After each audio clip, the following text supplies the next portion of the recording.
ഇപ്പോൾ വിശ്വ ഹിന്ദു പരിഷത്ത് നേതാവ് വിജി തമ്പി നമ്മോടൊപ്പം ചേരുകയാണ്. ശ്രീ വിജി തമ്പി, രാജ്യത്തിനകത്തും പുറത്തുമുള്ള കോടിക്കണക്കിന് രാമഭക്തരുടെ വിശ്വാസത്തെ മുറിവേൽപ്പിക്കുന്ന പ്രസ്താവനയാണ് രാഹുലിൽ നിന്നും ഉണ്ടായിരിക്കുന്നത്. അത് ഉണ്ടായത് അമേരിക്കൻ സന്ദർശനത്തിനിടെയാണ്, അവിടെ ഒരു യൂണിവേഴ്സിറ്റിയിൽ സംസാരിക്കുന്നതിനിടെയാണ്. അദ്ദേഹം പറയുന്നത് ശ്രീരാമൻ ഒരു മിത്താണ് എന്നാണ്. ഇതാണ് രാഹുൽ ഗാന്ധിയുടെ കണ്ടെത്തൽ. എങ്ങനെയാണ് വിശ്വ ഹിന്ദു പരിഷത്ത് ഈ പ്രസ്താവനയെ നോക്കിക്കാണുന്നത്? നമസ്കാരം. ഈ രാഹുൽ ഗാന്ധിയെ പോലെ ഒരു അമൂൽ ബേബി ഇയാൾ പറയണ മണ്ടത്തരങ്ങൾക്കൊക്കെ കൂട്ടു നിൽക്കേണ്ട ആവശ്യമുണ്ടോ നമുക്ക്?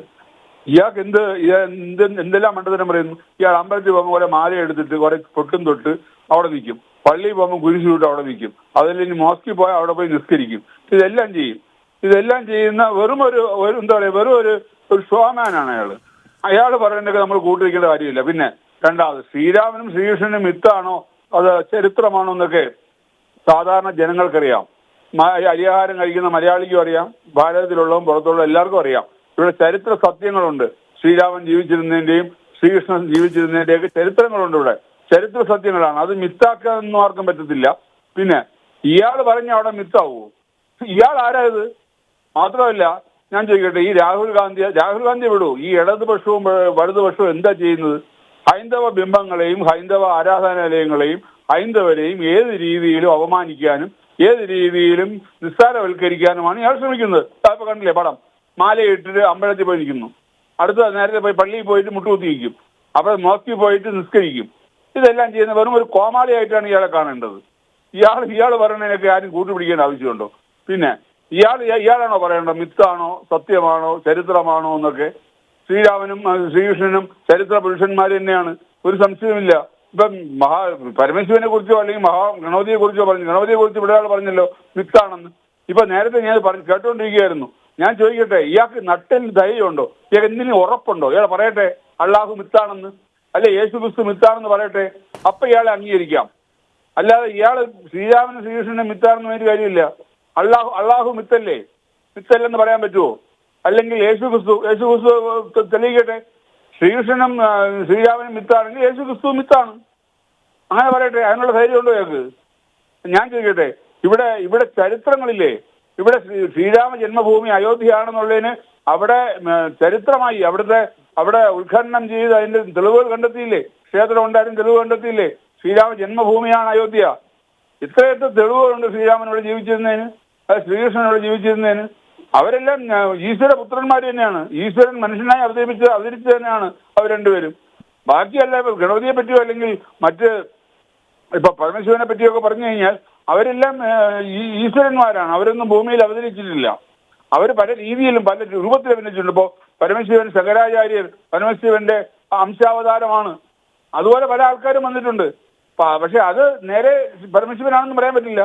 പക്ഷെ മറ്റേത് അങ്ങനെയല്ല. ശ്രീരാമനും ശ്രീകൃഷ്ണനും ഇവിടെ മനുഷ്യനായി ജീവിച്ചവർ തന്നെയാണ്. അതിന് ഒരുപാട് തെളിവുകളുണ്ട്. അതിനെ രാഹുൽ ഗാന്ധിയുടെ ഇനി മുൻ കുടുംബങ്ങളിലെ ഇന്ദിരാഗാന്ധിയോ അല്ലെങ്കിൽ ജവഹർലാൽ നെഹ്റു അല്ലെ മോട്ടിലാൽ നെഹ്റു വിചാരിച്ചാലും മിത്താക്കാനൊന്നും പറ്റില്ല. ഇവർക്ക് എന്ത് യോഗ്യതയുള്ളവർക്ക്? ഇവർ ഹിന്ദു ആണെന്ന് പറയുന്നു. ഹിന്ദു ആണോ? മുസ്ലിം ആണോ? ക്രിസ്ത്യാനിയാണോ? ഇവരെന്താണ് ഇവർക്ക് എന്ത് യോഗ്യതയുണ്ട് ഇതിനെപ്പറ്റി പറയാൻ? നമ്മളെ പോലെ കുറെ ആൾക്കാര് ഭാരതത്തിലുള്ള ഇതിന് മുമ്പുണ്ടായിരുന്ന 10 വർഷത്തിന് മുമ്പുണ്ടായിരുന്ന കുറെ ആൾക്കാർ കാണിച്ച മണ്ടത്തരമാണ് ഇവരൊരു കുടുംബത്തെ ചുമന്നുകൊണ്ട് നടന്നത്.